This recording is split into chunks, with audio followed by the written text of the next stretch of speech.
Ya, Afwan, khususnya kepada Tuan Bilal dan tuan saudara muslimin yang dirahmati, dan kita semoga oleh keafiatan, keamanan dan keselamatan, dan beri hidayah dan taufik dari Allah agar kita semua dalam peliharaannya dan doa-doa kita dibukul. Amin, amin ya rabbal alamin.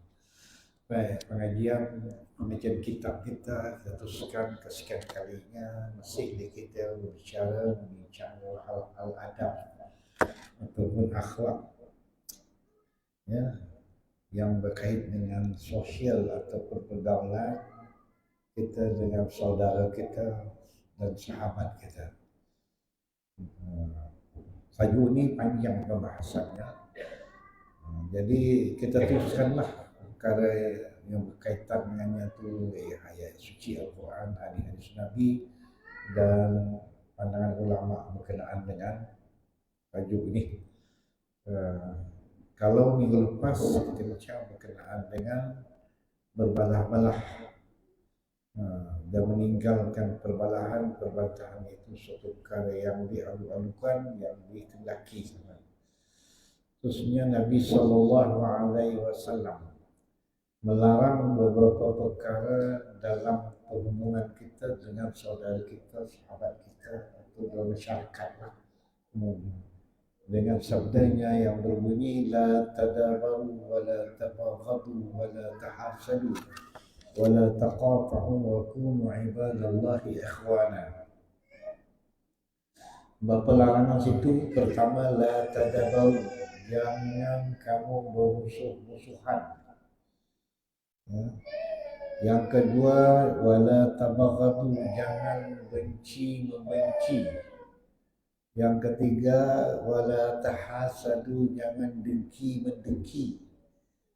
Yang keempat wala taqata'u, jangan kamu berputus hubungan antara satu dengan yang lain. Apa yang dikehendaki ialah wa kunu ibadallahi ikhwana. Jadilah kamu sekalian sebagai hamba-hamba Allah yang bersaudara. Bersaudara artinya berkasih sayang. Di dalamnya terkandung hormat menghormati, saling ambil tahu antara sama lain, saling prihatin satu sama lain, sehingga seolah-olah dalam suatu keluarga, satu badan. Cuma yang saya nyatakan dahulu perumpamaan orang mukmin itu yang dikata innamal mu'minuna ikhwah, sesungguhnya orang yang beriman itu bersaudara, diumpamakan satu bangunan, satu badan, ianya kait mengenai antara satu sama lain. Seperti sabda Nabi SAW dalam satu hadis yang sahih, masalul mu'minina fi tawadihim wa tarahumihim wa tawasulihim kamasalil jasad ishtaka anhu udhun tada'a lahu sa'irul jasad bisahri wal humma. Perumpamaan orang mukmin itu seperti satu jasad. Apabila salah satu anggotanya mengadu sakit, ya, maka jasad anggota yang lain juga turut menanggungnya dengan menjaga malam. Seumpama dalam satu keluarga itu ada salah keluarga yang sakit, maka anggota keluarga yang lain tidak senang, dia menjaga, dia menunggu, dia meraihkan orang sakit sehingga menjaga malam. Itulah dia katakan bersaudara. Kalau tidak ada situasi ataupun perasaan yang demikian, maka kita tidak ada persaudaraan. Walaupun namanya mukminun muslimun apapun, tapi hanya sekadar nama, tapi realitinya kita tidak ada perasaan persaudaraan sebagaimana dikehendaki. Ini kerana wujud di kalangan umat Islam ataupun yang mengaku beriman itu, yaitu 4 perkara tadi atau salah satu dari 4 itu. Mungkin di kalangan mereka ini ada perasaan memusuh, terjadilah musuh memusuhi. Ya, terjadi apa lagi tadi? Benci membenci. Dan timbul ada hasad dengki, saling dengki mendengki. Dan ada yang memutuskan antara satu sama lain. Semua yang disebutkan tadi dosa. Dosa itu bukan dosa kecil, dosa besar. Kena minta ampun, minta maaf kepada saudara kita yang kita menaruh benci, dengki, memutuskan silaturahim, persahabatan, apalagi silaturahim dengan kawan keluarga. Nah, semua itu adalah satu dosa yang hukumnya wajib kita bertaubat. Seterusnya dikuatkan dengan hadis Nabi yang berikut, al-Muslim. Siapa dia katakan orang Muslim? Al-Muslim itu ialah man salima lisan wa yadi. Dalam hadis yang lainlah orang Islam itu terpelihara lidah dan tangannya. Dan sesuatu yang menyakitkan saudaranya. Itulah Muslim yang sebenar. Tetapi hadis ini lagi dikuatkan lagi al-Muslim akhul Muslim. Orang Islam itu saudara bagi Muslim yang lain. Yang mana ianya menciri seperti cirinya ada yang limuhu. Dia tidak menyayangi satu sama lain. Wala yahrimuhu. Ya, dia tidak menghalangi keperluan saudaranya. Wala yakhzuluhu, atau tidak menghinanya. Bihasbil mar'i min syarri ayahqira akhahu muslim. Ya, memadai seorang itu dikira jahat. Ya, dikira jahat sekiranya ia menghina saudara muslim yang lain. Menghina saudara muslim yang lain. Ini dia.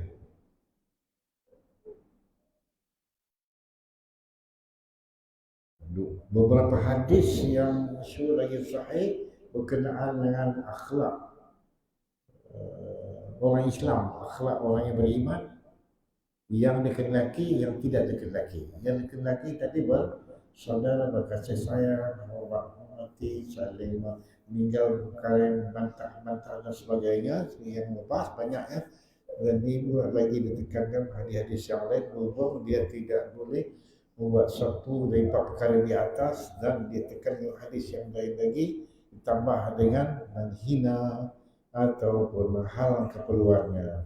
Kalau kita lihat hari itu umat Islam hari ini, tuan-tuan dan puan-puan sekalian, dan puan-puan yang ada baik semua lapisan masyarakat dalam keadaan akhlaknya sungguh meruncingkan, membimbangkan.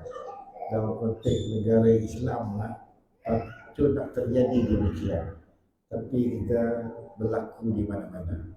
Negara umat Islam ini ramai, banyak, tapi akhlak orang Islam terlalu jauh dari akhlak Islam yang dibawa oleh Rasulullah SAW dan para sahabat dahulu. Itulah yang menjadi isu yang paling kritikal di akhir zaman ini, ialah isu keimanan. Keimanannya rapuh, keimanannya hancur, keimanannya sudah lari. Keduanya akhlak. Akhlak umat Islam cukup meruncingkan, menibangkan. Tonton tengok sendiri, rasakan sendiri, lihatlah sendiri di media-media masa, media elektronik, di akhbar-akhbar. Maka sabahlah Allah untuk memberikan ingatan dan ingatan.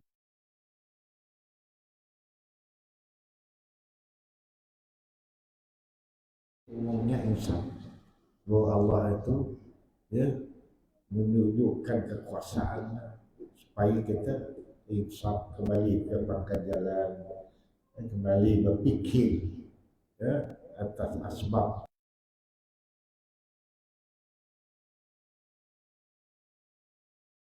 zaliman yang mereka lakukan selama ini. Memang mengundang bala bencana di dunia lagi. Belum mereka ini akan menerima azab menjadi akhir kelak.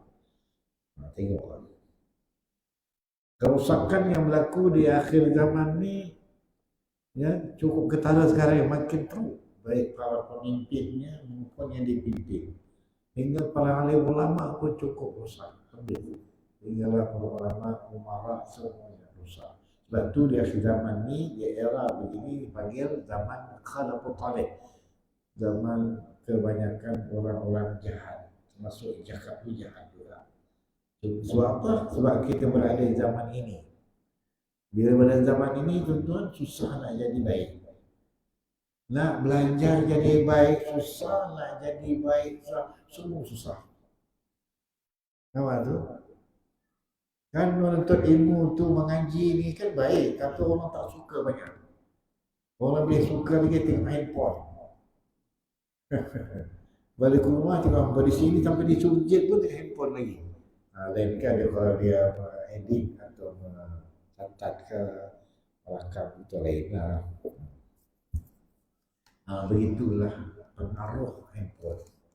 Banyak pengaruh media massa, media elektronik. Belum lagi hiburan, berbagai cara hiburan yang dihamburkan, dihebarkan oleh musuh-musuh Islam tadi, Yahudi dan Nasara. Dia ditambah dengan fenomena-fenomena yang memang meruncing hari ini. Memang semua itu mengundang bala di Allah. Tak heranlah berlaku sana dan sini. Jangan heran. Jangan lagi maju soal kenapa ya, mengapa ya, kenapanya. Dikembali pada manusia itu. Allah sebut dalam Quran, Zaharal fasadu fil barri wal bahri ma kasabat aydin nas liyuziqahum ba'da alladhi 'amilu la'allahum yarji'un. Allah telah nyata kerusakan di daratan maupun di lautan sebab tangan-tangan manusia. Supaya mereka itu merasakan kembali pada Allah. Itu supaya dia insaf, tapi tidak juga mengambil kira tentang iktibar dan pengajaran daripada ujian Allah melalui cara yang berlaku sana sini hingga Allah kendali apa yang berlaku pada orang Islam. Kerana kita tak boleh salahkan musuh-musuh Islam, terdiri daripada Yahudi Nasara, terdiri dari unsur dalaman kita nafsu, terdiri daripada unsur luaran kita, selain daripada iblis, syaitan, orang kafir dan segala macam. Itu memang kerja mereka, memang tugas mereka untuk menghancurkan, untuk merosakkan manusia yang beragama Islam yang beriman kepada Allah Subhanahu wa taala. Supaya orang Islam ni kembali kepada kekufuran, kembali kepada kefasikan. Jadilah elok-elok beriman dunia dipecahkan, dirosakkan dari hasil akidahnya, syariah dan akhlaknya. Bila ketiga-tiga ini sudah cacat, sudah celah, sudah rusak, mudah mereka terlukai jiwa kita. Pikiran kita akhirnya kita ikut mereka. Walaupun dia tidak memberontakkan sebenarnya, tapi itu bagiannya sudah kita rusak. Inilah yang berlaku, ya, atau realiti yang berlaku. Bagi kita yang cintakan Islam, sangatlah prihatin. Perkara ini harus berbuat sesuatu untuk sama-sama berganding bahu bagi kita mencetuskan kembali suasana Islam dan tengah masyarakat dengan menjadikan masjid pulau platform kita, markas kita, center kita untuk mencorakkan keluarga kita, masyarakat kita. Masjid kan menjadi tumpuan kita, bukan tamu-tamu, bukan pasar-pasar. Jadi jadi tumpuan kita, masjid dan surau. Masjid kosong, lama-lama masjid nanti tinggal lama saja. Ini yang disuruh Sayyidina Ali itu dalam hadisnya. Hadis Nabi itu hadis Sayyidina Ali, "Satatruku ummati fi akhir zaman atau satakunu fi akhir zaman wal Islam illa ismu wal Quran illa rasmu." Islam tinggal lama, tidak ada Al-Quran, hanya tinggal rasam, tulisan. Wala apa ni? Wujud sayakuna fi akhir zaman ubadun juhalun. akan berlaku di zaman ini orang yang beribadah tapi jahil maka di zaman ini lah. Maksudnya banyak kecil tapi mengaji lari tak suka. Bukan betul ni kalau dia tu mana kecil banyak ramai tapi bila ada anak kuliah bagi kecil dia. Itu yang dikata ubadul juhal. Pakai beribadah tapi jahil. Ulama pusakun, ada ulama fasik. Ulama ilmuwan Islam yang terdiri dari berbagai jurusan dan bidang dan terdiri dari berbagai jabatan. Ya. Ulama termasuklah para ustaz, syekh, masyayikh, imam. Tapi usah ni fasik. Mana fasik? Mereka ini juga terlibat dengan dosa-dosa besar, dosa kecil. Apa dosa besarnya? Ni akhlak.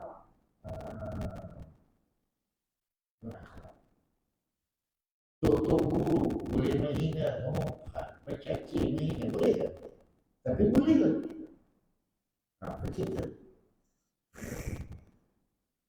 Semata-mata nak kuasa, semata-mata nak jawatan, semata-mata nak apa lagi?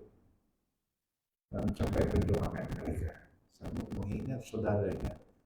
Bukan menghina orang kafir pun tak boleh mencaci. Kalau kafir zimmi tak boleh. Yang boleh kafir harbi ya. Apa yang jadi? Ini ya.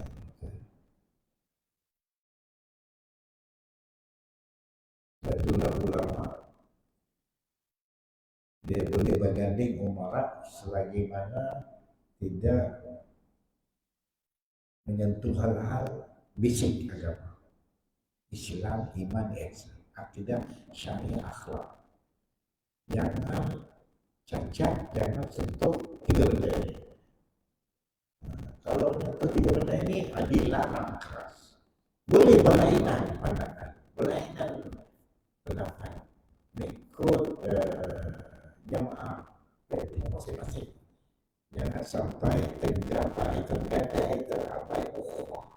persaudaraan akhlak sampai tak bertemu sampai terus berkata benci level macam-macam ini. Itu yang dilarang sangat. Jadi Rasulullah SAW di sini. Okey, seterusnya ketahuilah bahawa seberat-berat penghinaan terhadap kawan, seberat-berat ya, penghinaan terhadap kawannya, masalah saudaranya, melakukan perbantahan, pentelagahan.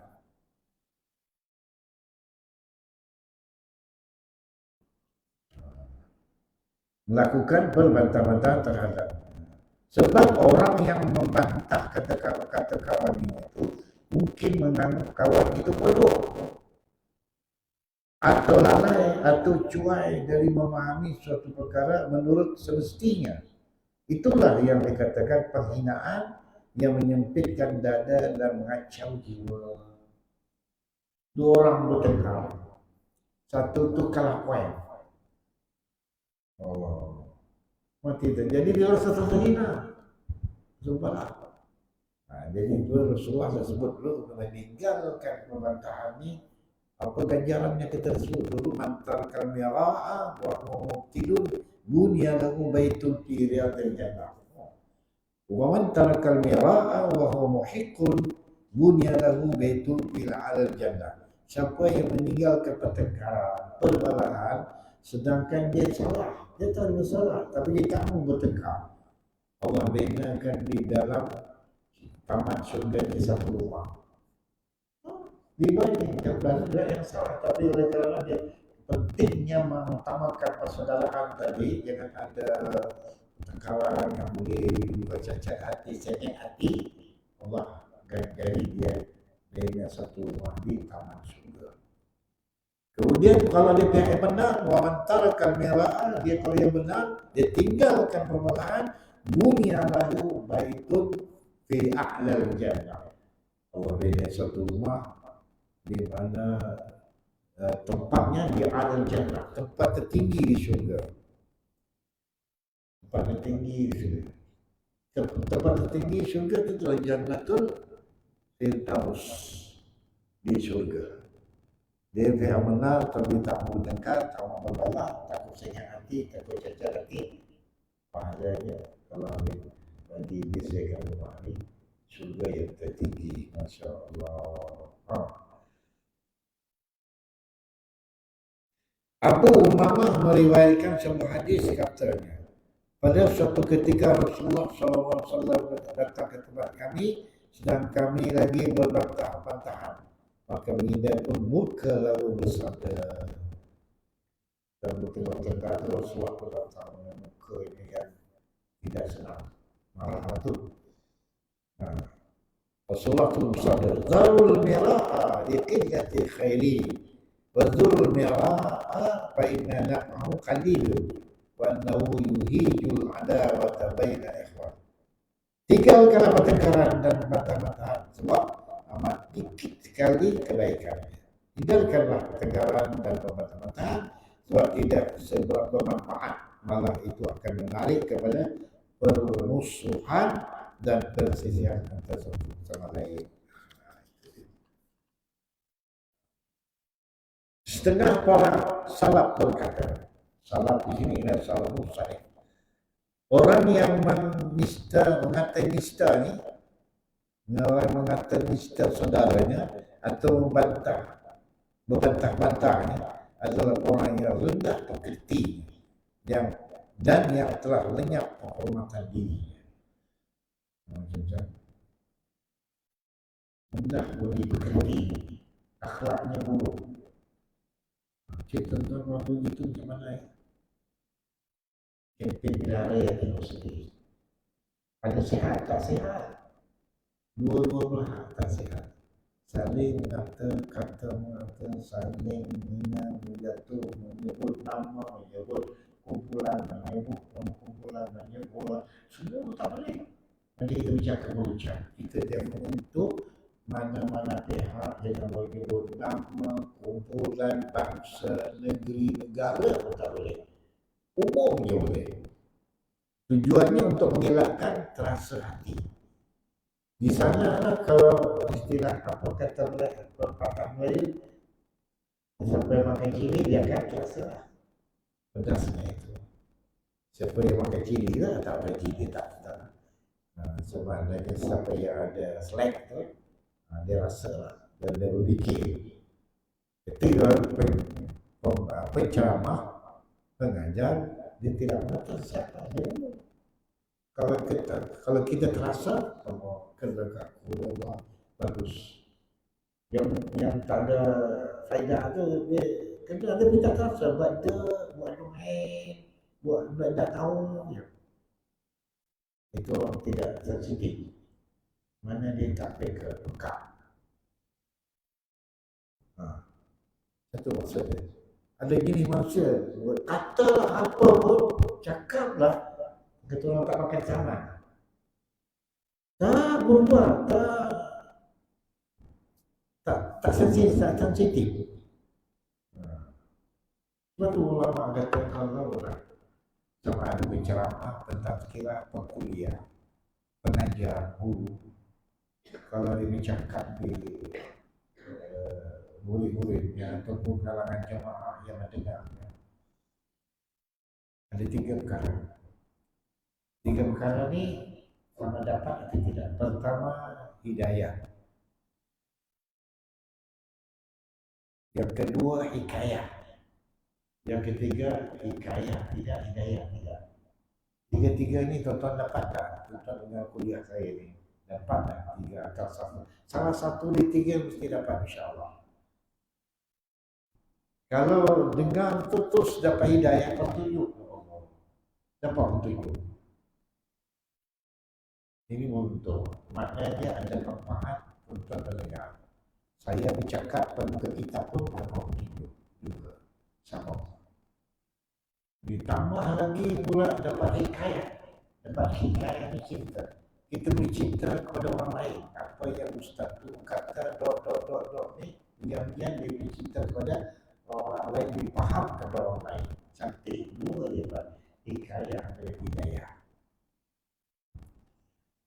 Ada yang dapat hidayah tapi tidak boleh dapat cerita kepada cuma dapat hidayah. Okeylah juga. Bapak dua-dua lagi bagus. Ada golongan yang ketiga, hikayat pun tak dapat, hidayah pun tak dapat. Dan petunjuk tak dapat, cerita pun tak dapat. Rugi. Itu maksud kita rugi, kita bangkang. Kalau tidak, dia akan membawa kebinasaan pada rakyat masyarakat dan kehidupan kita. Sebab kita yang salah memilih orang yang berakhlak tadi. Contoh yang tadi pilih orang yang tak berakhlak, naik yang pilih kita tak berakhlak, habislah kita. Itu maksudnya di mereka. Sebab itu dalam hal memilih, kalau dua Islam, tiga pun Islam, pilih yang berakhlak baik daripada agama. Itu. Jadi lihat cukup di sudut personal, pribadi, akhlak mereka. Bukan dilihat di aspek populariti, pidatonya, cakap-cakapnya, keturunannya, kaya miskinnya, tidak. Kita pilih itu. Pilih yang menghayati agama ataupun berakhlak. Itu dia pilih calon isteri, calon suami. Begitu juga memilih pemimpin, kan? Pemimpin dalam keluarga, masyarakat, hingga nak pilih ketua dalam jemaah sembahyang pun dia pilih yang berakhlak. Sampai itu Islam menekankan itu. Pendek kata, tidak. Al-Hasan berkata, tiada akan terbeli permusuhan seorang dengan kasih sayang seorang 1000 orang. Seulang lagi, tiada akan terbeli permusuhan seorang dengan kasih sayang 1000 orang. Mana mampu beli? Tak akan dapat membeli walaupun 1000 orang yang berkasih sayang.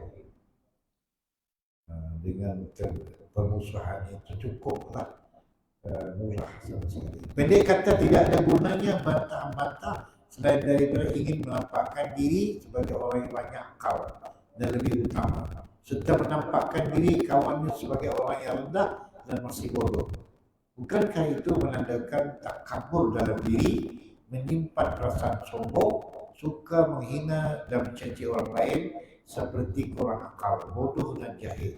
Tidak ada pengertian lain yang lebih tepat dari yang tersebut itu. Maka bagaimana dapat dibentuk persaudaraan sejati dan persepahaman? Itu dia. Tidak ada guna mudahan. Seterusnya Ibn Abbas berkata, meriwayatkan dalam hadis Rasulullah sallallahu alaihi wasallam, sabda baginda, la tumari akhaka wa la tumajjah wa la ta'idhu mau'idan fatukhlifahu. Di sini Rasulullah larang, janganlah anda membantah saudaramu. Satu, wala tumajjahhu, dan jangan pula bersenda gurau dengannya. Yakni berlebih-lebih. Senda gurau ni boleh sekiranya senda gurau yang tak menyentuh pribadi, tak menyentuh apa-apa. Senda gurau itu menceriakan pergaulan dan perhubungan. Kena ada senda gurau sikit-sikit, pertama pasangan hidup, isteri, keluarga, begitu. Jangan ceria saja. Sebab itulah tanda mesra kasih sayang tu lagi. Bersaudara ni dia termasuk antaranya ialah unsur mesra. Dulu kita bincang, orang mukmin ini mudah mesra dan memesrai yang lain. Kan ada yang baca lagi tu. Ciri-ciri orang mukmin mudah mesra, mudah senyum, lunak bahasanya, pandangan matanya kepada kita pun tidak pandangan yang mesra dan kasih sayang. Ni pandang menjilat mata, sebuah mata ya, dengan muka yang bengis, jangan muka yang manis, muka yang mesra bagaimana? Begitu. Tengok muka isteri kita mesra, isteri lagi lah dijaga, kena menampilkan muka yang mencuit hati suami. Bukan mesti cantik, tapi kita kena khusus memikir senyum. Bagaimana kita senyum di hadapan suami, di hadapan sesama mukmin. Kita tengok cermin, kita belajar berbicara senyum. Terutama sampai mereka itu. Jangan sesekali kita menampakkan sesuatu yang tidak disenangi oleh saudara kita, kawan kita, apalagi pasangan hidup kita. Itu satu cara untuk menambahkan hati kita kasih sayang, hubungan kemesraan Allah. Ini dinamakan innamal mu'minuna ikhwah. Maksud innamal mu'minuna ikhwah, ukhuwah. Ini ukhuwah tinggal ukhuwah sudah jadi. Wala tumazihu wala ta'idhu mau'idan. Dan bila berjanji suatu perjanjian, maka janganlah anda mengukirkannya. Berjanji jangan sesekali mungkir janji. Contohnya berhutang.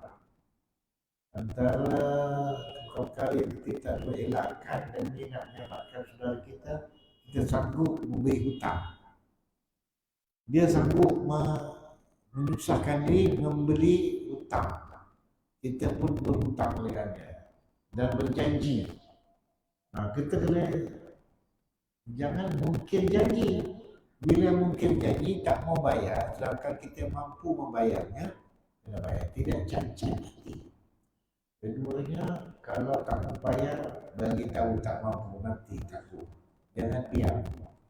Masalah yang berlaku di kalangan para sahabat, saudara ini, bila berhutang, nak berhutang bukan manisnya muka kesian. Muka ya Allah, nak minta tu, nak minta apa? Nak minta duit, bukan hutang, bukan main lagi merayu dengan kata-katanya, dengan muka sedihnya. Bila dapat, belum tentu lagi. Dia bayar janji bayar sekian. Pada dia tak bayar, datang hidup tak dapat. Kalau tak mampu beritahu minta maaf, minta tanggung. Kalau mampu bayar terus. Sebab itulah berhutang berat. Berhutang beratnya nak membayar. Kalau nak berhutang berat benda-benda masalah semudah itu nak bagi. Ini dah berhutang semua. Banyak dia punya cakaran dan syaratnya. Sebab dah kebanyakan ramai yang tak mampu membayar. Ada yang blacklist biasalah, yang bankruptcy pun banyak. Gara-gara tak bayar hutang. Kalau sama Islam ni, sama-sama individu ni, cacat hati, ukhuwah dia rusak, perhubungan rusak, perhubungan putus hubungan persahabatan. Gara-gara hutang, tak mampu bayar, dia mengelak, darikan diri, buat alasan, akhirnya dirinya si penghutang. Dirinya si hutang. Kalau si hutang tu doa yang bukan-bukan teruk ya. Itulah sebab itu dalam sanad orang yang tak membayar hutang sedangkan dia mampu, amalan dia tertolak. Bahkan orang yang kaki hutang orang ini tak dibenarkan berkawan dengan dia. Kena sisihkan orang ini. Ada sampai tadi kalau imam betulkan, kalau tersilap saya, Rasulullah pernah tidak mau sembayangkan kalau bulan-bulan ini tak membayar hutang. Sampai begitu. Tak mau sembayangkan jenazahnya kalau dia ada menanggung hutang yang banyak. Sedangkan dalam hidupnya pun membayar. Itulah dia punya. Risiko. Warna berhutang itu janganlah suka-suka berhutang. Kalau terdesak sangat itu, cubalah bincangkan kawan, cubalah hadapi. Jangan suka jadi tabiat habit berhutang. Beruang malam kita tangguhkanlah bacaan kitab kita ini. Ada lagi yang lain-lain, sebanyak lagi pembahasan berhubungan lidah, akhlak kita dalam aspek lidah, memelihara lidah. Saudara, kalau saudara yang dalam aspek tidak banyak masanya. Jadi sabarlah, pada mujahadahlah untuk nak mengaji, nak memahami sesuatu itu supaya kita bertahap dan direalisasikan dalam kehidupan kita, supaya kita menjadi orang yang berakhlak mulia insyaallah. Aku qauli hadza wa astaghfirullahal azim li wa lakum. Wassalamu alaikum warahmatullahi wabarakatuh. Amin. Bismillahirrahmanirrahim. Wassalatu wassalamu ala rasulillah wa ala alihi wa sahbihi. اللهم انفعنا بما علمتنا. علمنا يا الله، علمنا يا الله، وانفعنا زدنا علما وفهما. اللهم فقهنا في الدين وعلمنا بالتأويل. ربنا آتنا في الدنيا حسنة وفي الآخرة حسنة وقنا عذاب النار. وصلى الله وسلم على سيدنا محمد وعلى آله وصحبه أجمعين. الحمد لله رب العالمين.